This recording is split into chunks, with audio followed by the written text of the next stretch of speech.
आज का हमारा टॉपिक है परमाणु की संरचना। परमाणु की संरचना में आज का हमारा टॉपिक है बोर मॉडल्स। बोर का मॉडल, बोर सिद्धांत। कल हमने आपको बताया भी था कि हर कोई आता है और परमाणु मॉडल में अपना एक विचार दे के जाता है। तो कल हमने किसके किसके बारे में पढ़ा था? पहला तो हमने पढ़ा था कि रदरफोर्ड का मॉडल।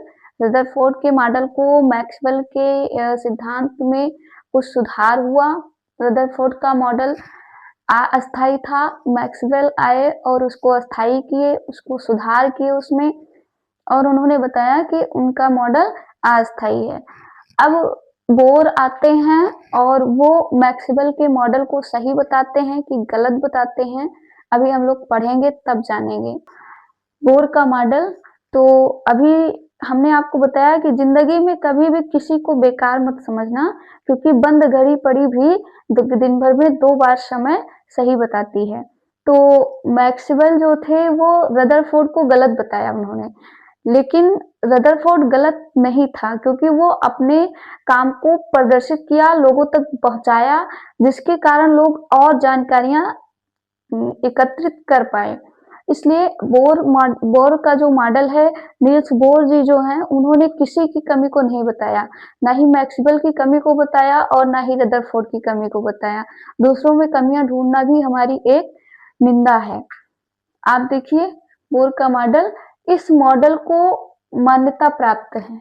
बोर के मॉडल को मान्यता प्राप्त है क्योंकि इन्होंने किसी की कमी को किसी के भी कमी को दिखाया नहीं, अनदेखा किया और अपने तरीके से उसको सही करने की कोशिश किया, जो भी चीजें गलत थी।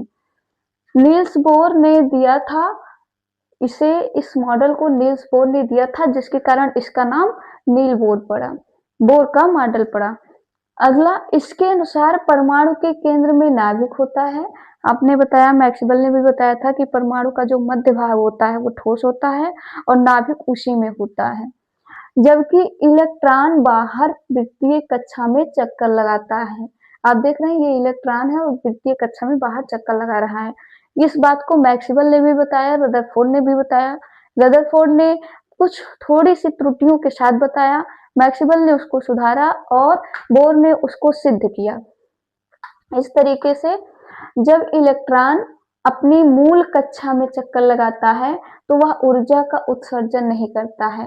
अर्थात अगर वो अपनी मूल कक्षा में चक्कर लगा रहा है इलेक्ट्रॉन, तो वो ऊर्जा का उत्सर्जन नहीं करेगा। ऊर्जा का उत्सर्जन नहीं करता अर्थात उसके ऊर्जा में कोई परिवर्तन नहीं होता। कल मैक्सवेल ने बताया था कि अगर ऊर्जा का उत्सर्जन होगा तो मैक्सवेल के सिद्धांत में कल हमने ये भी पढ़ा था कि जब कोई कण वृत्तीय मार्ग पर चक्कर लगाता है तो वह ऊर्जा का उत्सर्जन करता है, जिसके कारण ऊर्जा धीरे धीरे समाप्त हो जाती है और इलेक्ट्रॉन नाभिक में गिर जाता है, और जब इलेक्ट्रॉन नाभिक में गिर जाएगा तो परमाणु समाप्त हो जाएगा। इस तरीके से मैक्सवेल ने बताया था, लेकिन उस चीज को बोर ने अपने हिसाब से जब बताया तो उन्होंने कहा कि जब मूल कक्षा में चक्कर लगाता है तो वह ऊर्जा का उत्सर्जन नहीं करता है, जब बल्कि कोई परिवर्तन ही नहीं होता है। ऐसा कुछ होता ही नहीं है कि इलेक्ट्रॉन नाभिक में गिरे और परमाणु खत्म हो जाए, ऐसा कोई कोई कुछ नहीं होता है। तो इसलिए बोर का मॉडल सिद्ध किया गया है और इसे मान्यता भी दी गई है, क्योंकि इन्होंने सारी कमियों को दूर कर दिया था। जब कोई इलेक्ट्रॉन नाभिक से दूर करने वाली कक्षा में जाता है, जब कोई इलेक्ट्रॉन नाभिक से दूर वाली कक्षा में जाता है तो निम्न कक्षा से उच्च कक्षा में जाता है। जैसे ये निम्न कक्षा से उच्च कक्षा में गया है इलेक्ट्रॉन, तो वह बाह्य स्रोत से ऊर्जा ग्रहण कर लेता। अब ये बाहर से ऊर्जा ग्रहण करेगा अर्थात उसकी ऊर्जा बढ़ जाती है। एक तो इसको अंदर से प्रोटॉन से ऊर्जा मिल रही है और दूसरी इसको बाहर से ऊर्जा मिल रही है, तो ये अब प्रबल हो जाएगा। प्रबल हो जाएगा तो इसकी ऊर्जा क्या हो जाएगी? बढ़ जाएगी, इसके अंदर ताकत आ जाएगी। जब कोई इलेक्ट्रॉन नाभिक से दूर वाली कक्षा से नाभिक के समीप वाली कक्षा में आता है, जब दूर से वाली कक्षा से समीप वाली कक्षा में आता है तो वह ऊर्जा का उत्सर्जन करता है, अर्थात उसकी ऊर्जा में कमी आ जाती है। यहाँ से चक्कर लगाते लगाते ये इस कक्षा में जब आया तो इसके पास क्या हो गई, ऊर्जा में कमी आ गई। इस तरीके से बोर का मॉडल सिद्ध हुआ था। अगला, कक्षा में इलेक्ट्रॉनों की संख्या 2n स्क्वायर 2n के स्क्वायर के अनुसार बढ़ती है। आप देख रहे हैं ये नाभिक है, पहली कक्षा है, ये पहली कक्षा है, ये दूसरी कक्षा है। तो ये इसका पहली कक्षा दूसरी कक्षा, ये नाभिक। अब यहाँ पे इलेक्ट्रॉन्स चक्कर लगा रहे हैं, यहाँ पे इलेक्ट्रॉन्स चक्कर लगा रहे हैं, तो क्या हो जाएगा इसका सूत्र 2n स्क्वायर। और पहली कक्षा में जब चक्कर लगाएगा तो कैसे लगाएगा, 2n स्क्वायर बराबर 2 इंटू 1 का स्क्वायर बराबर 2, 2 1 या 2 स्क्वायर का मतलब 1 का स्क्वायर 1। तो पहले कक्षा में कितने कोस होंगे, 2 कोस होंगे। दूसरी कक्षा में कितने होंगे, 2n स्क्वायर बराबर 2 इंटू 2 की पावर 2, ये हो जाएगा 8। तीसरी कक्षा में कितना होगा, 2n की स्क्वायर बराबर 2 की जगह 3, n का मान 3 हो जाएगा।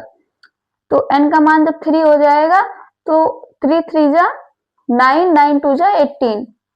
अगला 2n4 2n2 चौथा, तो इसमें 4 रख देंगे, n का मान 4 रख देंगे, 2 इंटू 4 स्क्वायर, 4 4 जा 16, 16 2 जा 32। इस तरीके से इसका जो कक्षा में कोस निकल के आया है ये 2 8 18 32 निकल के आया है।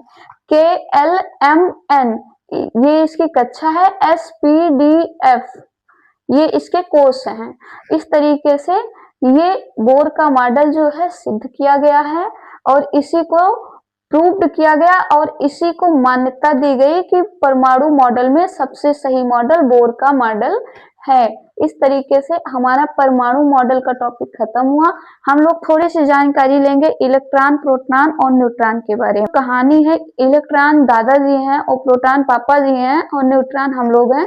कि जैसे दादा होते हैं घर की खर्चा चलाते हैं, पापा होते हैं उसको पैसा कमा के देते हैं, हम लोग क्या करते हैं सिर्फ खाने का काम करते हैं। ऐसे न्यूट्रॉन, प्रोटॉन और इलेक्ट्रॉन है। इलेक्ट्रॉन हमेशा नेगेटिव रहता है क्योंकि वो दूसरों से लेता ही रहता है और प्रोटॉन हमेशा पॉजिटिव होता है क्योंकि वो देता ही रहता है। और न्यूट्रॉन किसी भी अर्थ में नहीं आता है क्योंकि प्रोटॉन उसको अंदर आने नहीं देता, इलेक्ट्रॉन उसको बाहर नहीं जाने देता, इसलिए दोनों से वो लड़ता रहता है और एक जगह पे पड़ा रहता है।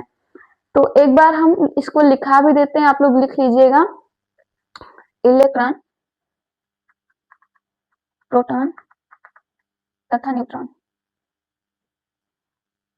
कण खोजकर्ता, द्रव्यमान, आवेश। इलेक्ट्रॉन की खोज करता है जे थॉमसन। इसका द्रव्यमान भार होता है 9.1 इंटू 10⁻³ kg और इसका आवेश होता है -2 आवेश। ये नेगेटिव होता है हमेशा। अगला आपका है प्रोटॉन। इसकी खोज की थी गोल्डस्टीन ने। एक चीज और बता दें, जे थॉमसन ने इलेक्ट्रॉन की खोज की थी 1897 में। 1897 में। गोल्डस्टीन ने प्रोटॉन की खोज की थी 1919 में। 1919 में। और इसका द्रव्यमान भार होता है 1.6725 इंटू 10⁻⁻27 kg और इस पे पॉजिटिव चार्ज होता है क्योंकि ये हमेशा देने का कार्य करता है। अगला आता है न्यूट्रॉन। न्यूट्रॉन कैसा होता है, उदासीन होता है, ना पॉजिटिव होता है ना नेगेटिव होता है। इसकी खोज हुई थी 1932 में, चैडविक ने किया था और इसका भार होता है 1.6748 इंटू 10⁻⁻27 kg। इस पे नो चार्ज, अर्थात ना ही नेगेटिव होता है ना ही पॉजिटिव होता है। ये बात हमने आपको पहले भी बता रखी है, पहले लेक्चर में भी बता रखी है। इस तरीके से इलेक्ट्रॉन, प्रोटॉन और न्यूट्रॉन के बारे में थोड़ी सी जानकारी थी जो कि बहुत इंपॉर्टेंट थी, वो हमने आपको बता दिया। इसमें भार क्या होता है, इसका जो भार होता है इलेक्ट्रॉन, प्रोटॉन, न्यूट्रॉन का, वो होता है सबसे होता है पॉजिटिव, उसके बाद इलेक्ट्रॉन होता है क्योंकि उसके पास खुद का भी होता है, दूसरे से लिया भी होता है। अगला, इसकी जो लड़ने की क्षमता होती है वो किसके पास ज्यादा होती है, किसके पास कम होती है। आप देखिए जैसे यहाँ पे भार सबसे ज्यादा किसका है, न्यूट्रॉन का है, क्योंकि उसको ना अंदर आने की अनुमति है ना बाहर जाने की अनुमति। उसके बाद प्रोटॉन है, उसके बाद सेम प्रक्रिया है, इसकी भेदन क्षमता भी न्यूट्रॉन के पास उतना नहीं है जितना प्रोटॉन के पास है और जितना प्रोटॉन के पास है उतना इलेक्ट्रॉन के पास भी नहीं है। अर्थात दोनों ही शर्तों में प्रोटॉन ही सबसे ज्यादा मजबूत है। इस तरीके से इलेक्ट्रॉन, प्रोटॉन और न्यूट्रॉन के बारे में थोड़ी सी बेसिक जानकारी जो है वो हुई है। इलेक्ट्रॉन हेडिंग डाल के आप लिख सकते हो, थोड़ा सा इलेक्ट्रॉन के बारे में और भी दिखा दे रहे हैं। देखिए इलेक्ट्रॉन, इसकी खोज जे थॉमसन ने की थी।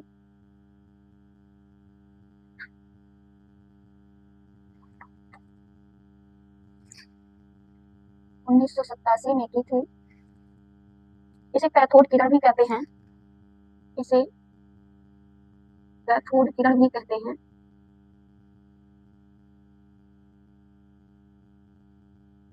तथा इस पर ऋण आवेश होता है।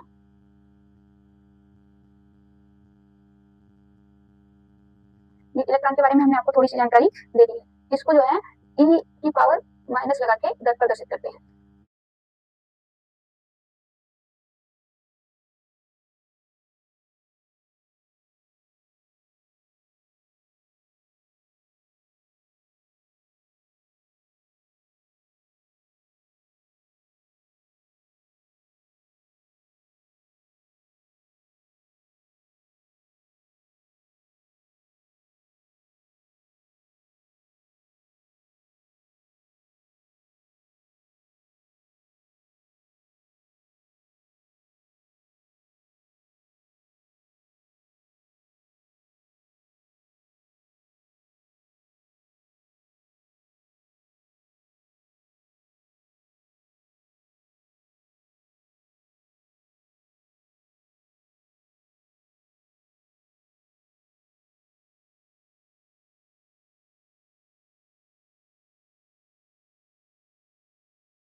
इलेक्ट्रॉन तथा प्रोटॉन तथा न्यूट्रॉन क्या है?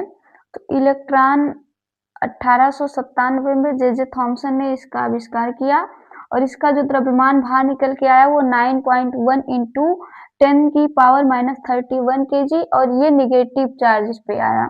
अगला प्रोटॉन है, 1919 में इसकी खोज गोल्डस्टीन ने की। इसका जो बाहर निकल के आया 1.6725 इंटू 10 की पावर -27 kg और इस पे पॉजिटिव चार्ज निकल के आया। अगला आपका है न्यूट्रॉन, इसकी खोज 1932 में चैडविक ने की और इसका जो द्रव्यमान निकल के आया 1.6748 इंटू 10 की पावर -27 kg और इस पे कोई भी चार्ज नहीं आया।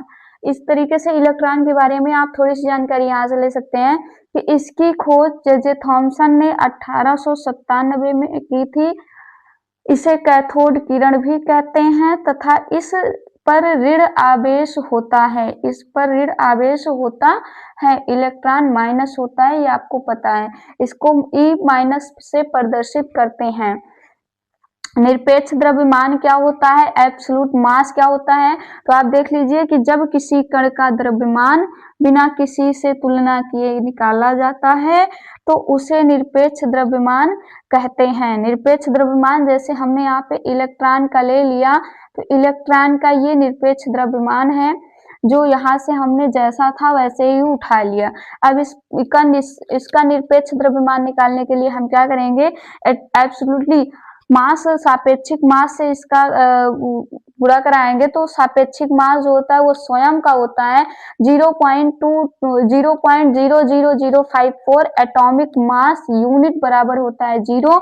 इस तरीके से इसका आवेश निकल के आया -1.6 × 10⁻⁻19 कूलाम। इस तरीके से ये इलेक्ट्रॉन का है, क्योंकि इस पे माइनस लगा है और जो भी माइनस चार्ज निकलेगा वो निकलेगा इलेक्ट्रॉन का। प्रोटॉन, अगर प्रोटॉन होगा तो पॉजिटिव चार्ज निकलेगा।